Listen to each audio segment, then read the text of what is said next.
Então, gente, na última aula a gente falou sobre essa questão do liberalismo, né? A parte econômica, falamos da diferença entre liberalismo e absolutismo, né? A economia do absolutismo, ela se dividiu entre essa parte mais estatal e essa parte mais liberal, né? A gente viu essa origem desse diálogo entre liberalismo e economia controlada pelo governo, né? Já esse debate lá desde aquela época. E aí falamos também dessa questão da União Ibérica. Vocês lembram o que era a União Ibérica?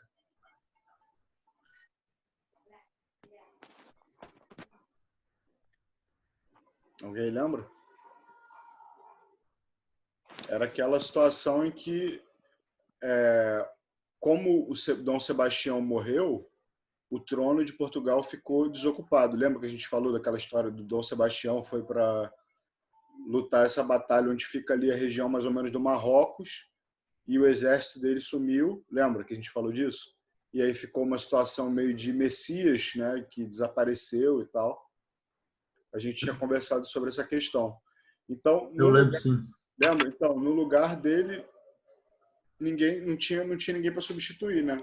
Tinha algumas pessoas no caso, mas não tinha ninguém, nenhum herdeiro assim direto, né? Uma sucessão clara. Aí a gente falou daquela coisa da crise de sucessão, né? Que é o quê? Quando você tem ninguém sabe quem vai ser o próximo rei e acabou que o rei, né, veio a ser o rei de Portugal, da Espanha, né? Filipe II, né? Habsburgo. Então esse Filipe II ficou, né, sendo rei de Portugal, rei da Espanha, e a Espanha ficou com muitas colônias, né, ao redor do mundo. Esse momento aí foi o auge de poder da Espanha como nação, assim. O maior império da época e tal era o Império Espanhol, por causa dessa questão também dos territórios portugueses, das rotas comerciais portuguesas terem sido todas adquiridas pelo Filipe II. Aí, ó, aqui o mapa que eu É a mostrei para vocês. unificação das coroas, né? Exatamente. Então, Você vocês citou conseguem ver de o território todo aqui. Esse território todo aqui acabava ficando na mão do Filipe II, porque ele era um cara que, como, né, como eu falei para vocês, tinha muitas relações entre famílias, né? As famílias enviavam a sobrinha do rei, vai casar com o rei, né, da França, sei lá. Aí você manda sua sobrinha, vamos dizer que você é rei de Portugal. Então esses casamentos assim ocasionavam às vezes essa situação que o trono passava para a mão de um rei de outro lugar, né?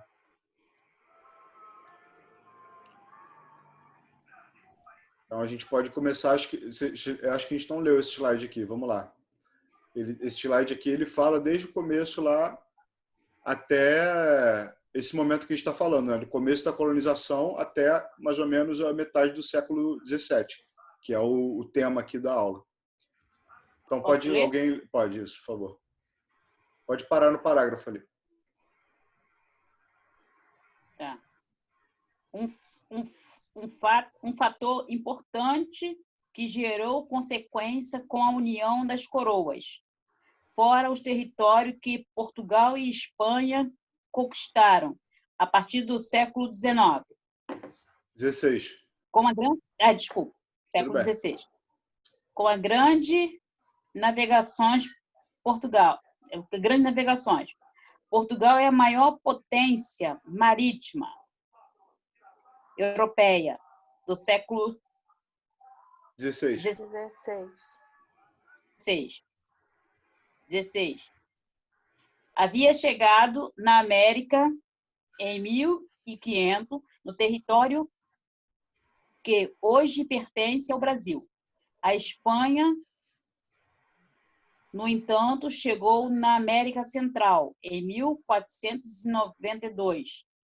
Para que não houvesse contendas entre os dois países ibéricos, foi assinado o Tratado de Tordesilhas, em 1994, delimitando as áreas das conquistas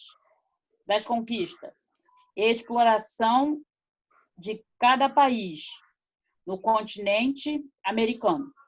Então, para aí rapidinho. que acontece? A gente tinha falado sobre essa questão do tratado, né? Quem definiu esse tratado aí? Foi o rei de Portugal, o rei da Espanha e o Papa, né? Então, aí você vê a influência da igreja aí. E eu, como falei para vocês, esse pacto ele foi feito assim, a partir dessa linha, o domínio é da Espanha. E a partir dessa linha, na direção da Europa, né? Vamos voltar aqui no mapa, né? Estão vendo que o Brasil está aqui, né, com essa linha azul aqui, do domínio dos portugueses? Aham. Mais ou menos ali onde termina o vermelho, tinha mais. Deixa eu ver se eu consigo fazer aqui no. Só um instante. Fazer uma linha aqui. Era mais ou menos uma linha que traçava assim, ó. Estão vendo? Aham. Sim. Tudo para cá era Espanha e tudo para cá era Portugal, né, teoricamente. Beleza? Então, esse tratado aí, ele definiu. A gente tinha falado disso já, né? Vocês lembram? Vamos lá, pode continuar. Observe que após a união das coroas ibérica, as limitações impostas pelo Tratado de Tordesilhas não foram respeitadas, o que gerou novas contendas entre Portugal e Espanha. Para além disso, a Espanha, que estava em disputa com holandeses, os quais ansiavam pela conquista de uma Parte.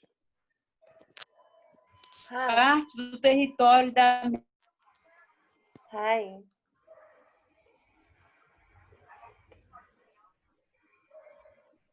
Hi. Verônica, tá aí? Por que você não vai fazendo aquele bifinho que tem lá temperado? Você, Vai fazendo aquele bife que tá lá temperado? Você disse que sabe fazer? Sabe? você caiu aí, ô, Verônica? pouquinho. Pode- Portugal, parei na batalha, ó, que fez eclode inúmeras batalhas entre Portugal e Holanda, a partir de 1624, com o intuito de manter controle sobre a produção e o comércio de açúcar, que vigorava no Nordeste do Brasil. Entretanto, Não, rapidinho, com então. as... Só um instante. O que acontece? Então, assim, mesmo que a coroa tivesse na mão do Filipe II de Portugal, era como se fosse assim, ele não cuidava da Espanha e de Portugal com a mesma atenção, né? Vamos dizer assim, o reino de Portugal ele ficou um pouco de lado, né? Na visão do Filipe II, porque, né, a Espanha era e isso começou a gerar certos conflitos. Os portugueses começaram a ficar incomodados com isso, né? E os espanhóis, né, como vocês estão vendo aí, tiveram esses conflitos aí. Aí outra coisa que também é legal falar aqui. Não é Holanda, não? Não, a Holanda entrou em guerra com o território aqui do Brasil, né? Com a Espanha, né? Com Portugal. Porque eles conquistaram o território ali de Recife, né? A gente tem esse período aí da história que foi aquela região ali dominada pelos holandeses. E por que isso aconteceu? Porque, né, tá falando ali, os espanhóis já estavam em guerra desde antes com os holandeses. Então, os portugueses, né, acabaram sofrendo as consequências desse conflito, né? Porque agora a Espanha e Portugal eram a mesma coisa, teoricamente, né?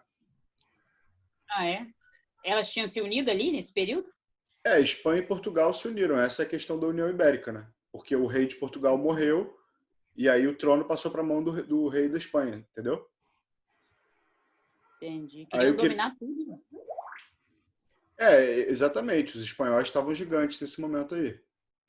E aí mesmo assim estava tendo disputas. É isso que está falando aqui. Portugal e Espanha, É. mesmo sendo do mesmo rei, acabava que tinham interesses diferentes, né? Isso começou a causar alguns problemas. Vai lá, pode continuar Conflito, lendo. né? Isso. Entretanto, com a expulsão definitiva dos holandeses do território português, gerou uma grande crise econômica, visto que os holandeses passaram a cultivar o produto na Antilhas, América Central, e a comercializarem o preço mais baixo no continente europeu. Essa concorrência entre açúcar produzido no Brasil e nas Antilhas provocou o fim da monopólio português do mercado açucareiro. Nossa. Então, isso aí que vocês estão vendo. Tipo assim, primeira coisa que acontece, a Holanda refinava o açúcar, né?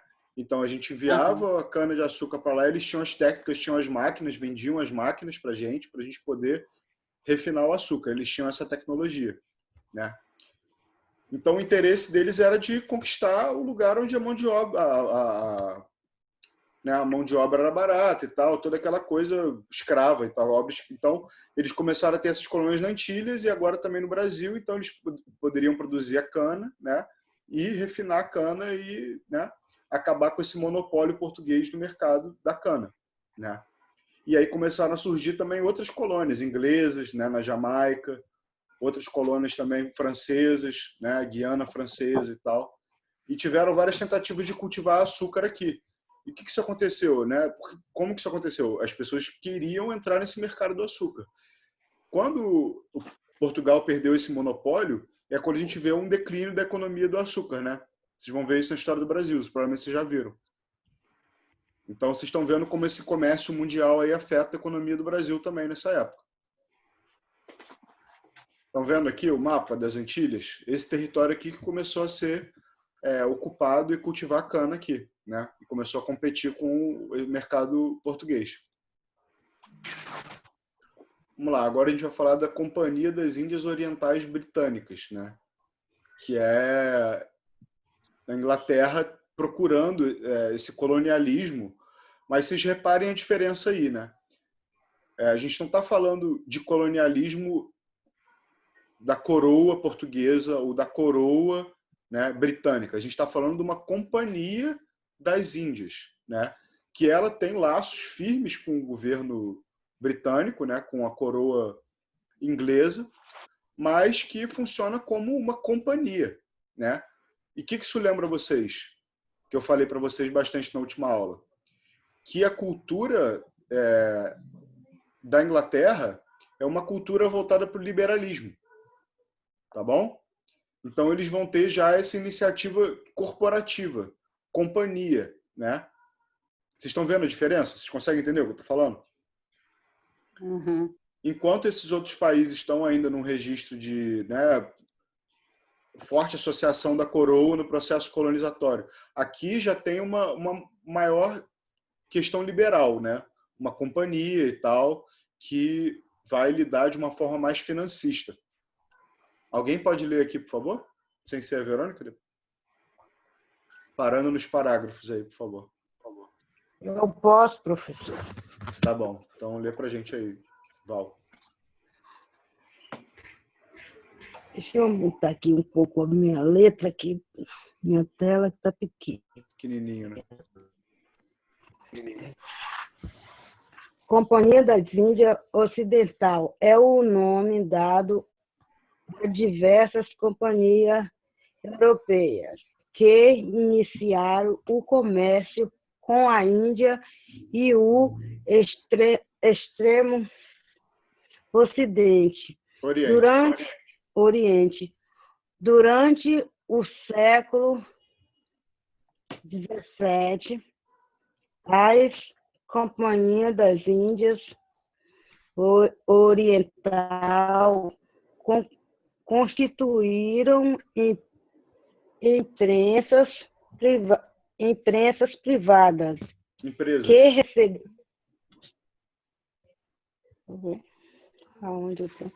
Empresas privadas que recebiam privilégios dos governos da Inglaterra, Países Baixos, Dinamarca e França obtinham autorização para realizar negócios vantajosos para seus países. A Companhia da Índia Oriental Inglesa foi a de mais longa vida, perto de 260 anos e de maior influência na região. Iniciou o comércio com a Índia e o extremo Oriente e colocou a primeira sobre o domínio britânico. Primeiro ele quer dizer aí com a Índia, né? A Índia passou um grande período da história dela sendo colonizado pelos britânicos, né? Em um certo momento, ela foi até grande parte dela estava sob o domínio dos britânicos. E a Índia é um lugar enorme, né? Com muitos habitantes e tal, uma economia muito grande. Então, assim, primeira coisa que vocês têm que entender: quando os europeus começaram a ir para o Oriente, quando a gente viu lá Vasco da Gama, certo? Lembra daquela história toda? Que ele começou a fazer a rota pela África. Lembram? Sim. Então, esse período que você está falando aí é o mesmo período que eles estavam querendo explorar o Brasil? Isso. É um pouco depois. Tipo assim, começou 1500, né? Já estava rolando o comércio. Fala, Verônica. Porque eu fiquei um pouco confusa, porque eu li o anterior, né? Sobre a exploração de cana-de-açúcar. Século XVII. Século XVII. Não, 16. 16, não, então, o que acontece? Século XVI é 1500. 1500, eles chegaram aqui, demorou um grande tempo até eles começaram a explorar a cana-de-açúcar de uma forma consistente e estabelecerem o monopólio da cana-de-açúcar, que você estava falando, certo? Então, esse primeiro século, ele é um século de estabelecimento. O século XVII é quando já tem todas essas estruturas econômicas já estão em jogo, né? Tráfico de escravos atlântico, monocultura de cana-de-açúcar, tá bom?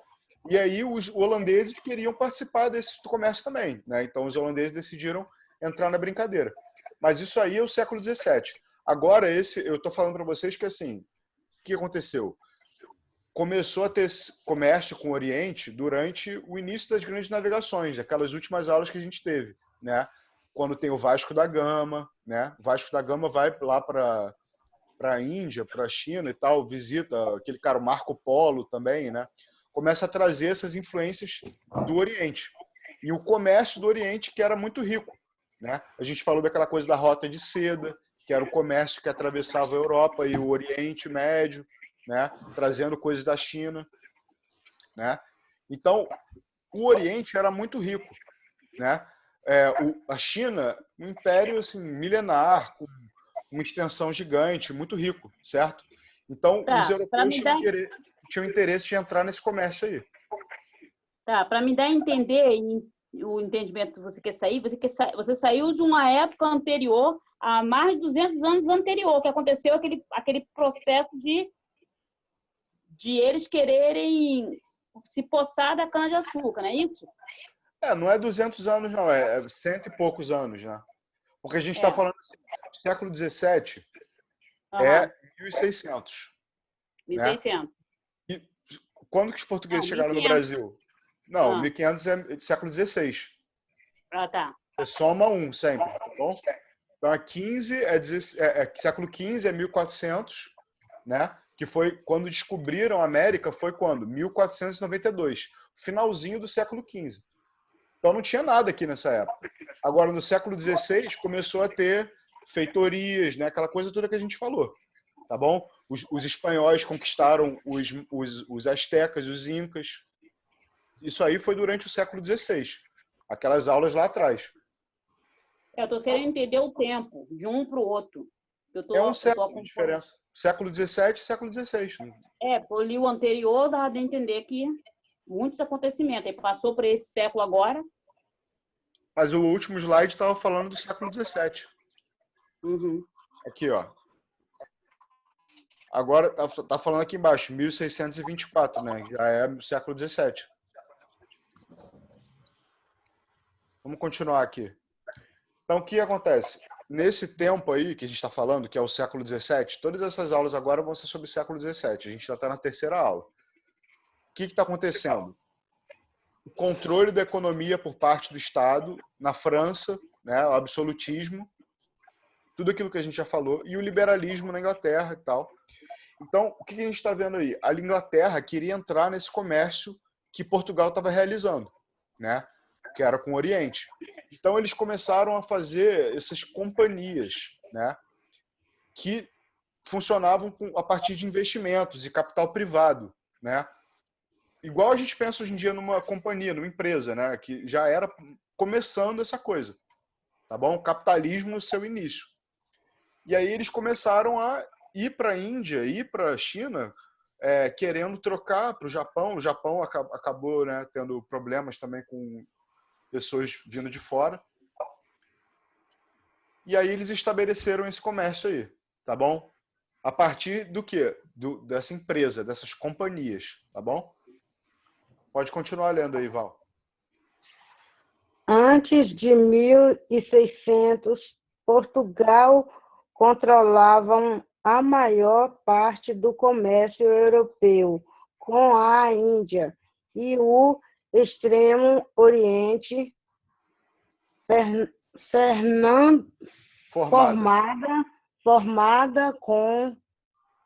formada em 1600, a Companhia Inglesa logo começou a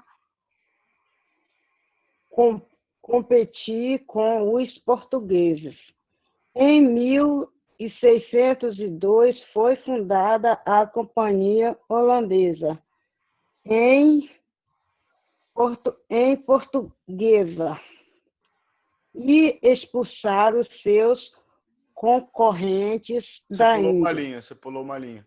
Companhias holandesas em 1616, a dinamarquesa. Sim. Companhia holandesa. Em 1616, a dinamarquesa, e em 1664, a francesa. Durante o século XVII, as companhias portuguesas expulsaram companhias holandesa e inglesa dominaram. Assim, eu tô pulando, hein? Peraí, professor. Tudo bem. Português. Holandesa e inglesa. Portuguesa e inglesa dominaram a maior parte das áreas sob influência comercial. Portuguesa, agora sim. Portuguesa e expulsaram seus concorrentes da Índia. Os holandeses passaram a controlar as ilhas que dominaram da Índia orientais. Holandesas, hoje parte da Indonésia. Então, o que está falando aí? É isso que eu estou dizendo para vocês. Portugal foi o pioneiro, certo? Aí daqui a pouco veio todo mundo falando, quero um pedaço desse bolo. E começaram a querer fazer suas próprias companhias, né? Já sobre essa coisa meio de capital, né? Privado, com investimento do Estado e tal. E aí eles começaram a disputar esses territórios na Ásia, né? Tá falando aqui, os holandeses passaram a conquistar o que a gente chama de Indonésia, né? E os ingleses começaram a conquistar o que a gente conhece pelo território da Índia, né? Então, vocês veem aí que tem essa corrida aí por território, que a gente vai ver outras vezes aí, que é, né, uma parte do que a gente entende como colonialismo. Alguém tem alguma dúvida até aqui? Pode continuar lendo aí. Para se protegerem, os ingleses fizeram acordo com os governantes da Índia. Durante o século XVII, levaram adiante o comércio sem tentarem adquirir territórios. No início do século XVIII, porém, o Império Mogol, que governava o país e lideram unidades políticas por 200 anos, começou a fracionar-se. Surgiram muitos estados regionais, entre os quais, com frequência, irrompiam guerras. As campanhas intervenção na política. Inglesa e francesa. As companhias inglesa e francesa procuraram melhorar nas posições nas regiões através de intervenções na política indiana e tornando o partido de determinadas facções. Nas décadas de 1740 e 1750, os franceses tentaram adquirir o controle da Índia, mas foram impedidos pelos ingleses, chefiados. Não precisa ler mais não, isso é muito específico, não tem muito a ver com o que a gente está falando hoje. Então, assim, o que está falando aí? Né? O século XVII, os ingleses fizeram comércio, e no século XVIII eles começaram a querer territórios. Né? E aí vai levar isso que eu estava falando para vocês, que é o domínio dos ingleses na Índia. Né? Então, se vocês verem aí coisas depois, por exemplo, na Índia o pessoal fala muito inglês, né? Por quê? Porque tem esse domínio inglês muito antigo. Tá bom? Aqui tem algumas imagens aqui dos ingleses na Índia, estão vendo como eles tinham essa prática de comércio com o Oriente, né? A partir das companhias. E essas companhias, elas não eram só, né, empresa, elas faziam guerra também, né? Não era, o propósito dela não era só ganhar dinheiro, também era conquistar território, e às vezes eles tinham que, né, como era uma coisa a qualquer custo, né, eles guerreavam e tal para garantir certos benefícios comerciais, coisas assim, né? Então, foi uma forma de colonizar diferenciada, porque aqui no Brasil a gente pensa em colonização sempre como a coroa portuguesa determina não sei o quê, não é isso. Né? Aquela coisa bem do rei, né? A colônia responde à metrópole, a metrópole é o rei. Agora, na Inglaterra, como eu falei para vocês, dessa situação do liberalismo econômico, vocês já conseguem ver aí essa proeminência de companhias de exploração das Índias, né? Tanto orientais quanto ocidentais. Né? O que são Índias orientais? As Índias orientais é Índia, China, Japão. Índias ocidentais é Brasil, né? Território aqui da América Latina e América do Norte. Vai agora sobre a Companhia das Índias Ocidentais Holandesa. E essa Companhia das Índias Ocidentais Holandesas é importante porque a gente saber dela. Porque ela vai levar à conquista aqui do território lá da Nova Holanda, né? Que é o território lá de Pernambuco. Certo?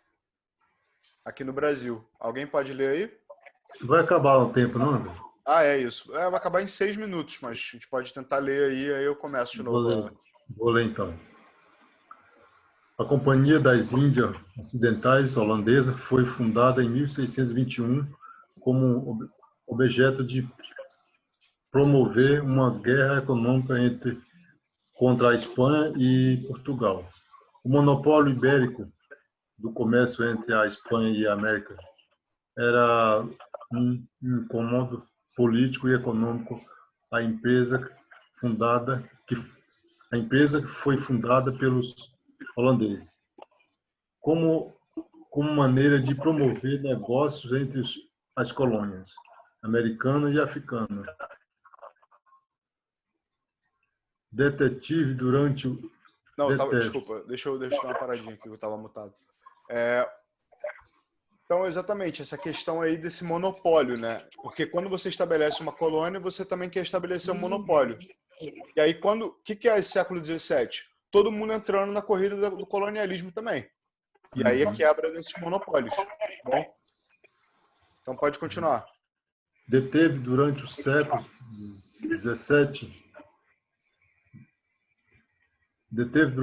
XVII o monopólio da navegação e do comércio com as Américas e a África Ocidental, chegando a conquistar parte do Brasil.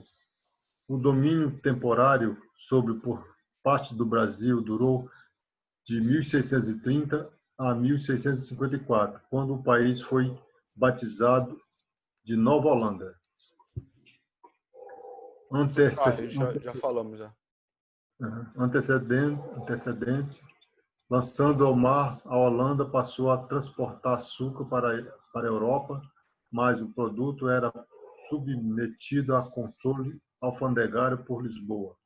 Para fugir da distribuição, a Holanda estabeleceu uma rota direta com as principais regiões produtoras de açúcar, como as Ilhas da Madeira, Ilhas de São Tomé, Ilhas de Canária e o Brasil. Os navios holandeses saíam de Amsterdã, Roterdã e Middelburgo, as principais cidades mercantis holandesas, para as colônias diante de reação da Espanha, foi decretada uma trégua com a Holanda para a manutenção do monopólio. O surgimento da Companhia das Índias Ocidentais só foi possível após o fim da trégua de 12 anos entre a Holanda e a Espanha. No período de 1609 e 1621, a Holanda passou a cobiçar as colônias conquistadas pelos países da Península Ibérica e usou o modelo de Companhias das Índias Orientais na nova fundação. Então, é isso aí, né? A gente já viu que essa coisa de você querer disputar territórios, disputar monopólios, A e de ganância você... comercial. Né? Exatamente, você fazer uma melhor balança comercial favorável, toda aquela coisa. E aí, o que isso aqui a gente está falando? É essa coisa econômica desse século XVII, né? Que é ainda muitas remanescentes, muitos resquícios da economia e da política feudal, mas uma transferência rápida para uma economia de mercado em pré-capitalismo. É capitalista. E você vê aí, a Europa, né, ela tinha esses territórios, como está falando ali, da Península Ibérica, né, que era a Espanha e Portugal, que tiveram essa colonização mais voltada para esse aspecto real, né, um aspecto do poder monárquico. Enquanto a Holanda, a Inglaterra, a França também, em certa medida, investiram mais numa colonização no modelo já de companhia. Tá? Quero que fique bem claro isso para vocês, porque isso aí, quando cair em prova, essa coisa de Companhia das Índias Ocidentais, Companhia das Índias Orientais, já pensa nesses países mais do norte. Pensa no liberalismo clássico inglês. Tá? Pensa nas diferenças que tem implicado nisso aí da teoria econômica do absolutismo que a gente viu, de você acumular metais. Né? Eles já não estão mais querendo só acumular metais, eles estão querendo quebrar monopólios, eles estão querendo fazer coisas que a gente pensa mais numa economia contemporânea, assim, um pouco mais, né? Antigamente era muito isso, quanto que um reino tem de poder e de riqueza, quanto ele tem nos cofres de ouro. Agora eles já viram que não era meio assim, você tinha que ter colônia, você tinha que quebrar monopólio, você tinha que adquirir espaço em certos mercados que estavam sendo monopolizados, né? Coisas que a gente já pensa hoje em dia em termos de capitalismo, né? Hoje em dia as empresas fazem isso o tempo todo. Então exatamente, a China e os Estados Unidos, eles estão numa guerra aí para ver quem vai ser o próximo, né? Provavelmente vai ser a China, porque ninguém sabe o que vai sair, mas tem muito mais população, mas isso. são muito perto. Eles têm uma modelo de governo também que é muito mais autoritário, né? E, enfim, Vai mais pelo... tem funcionado lá. Vou recomeçar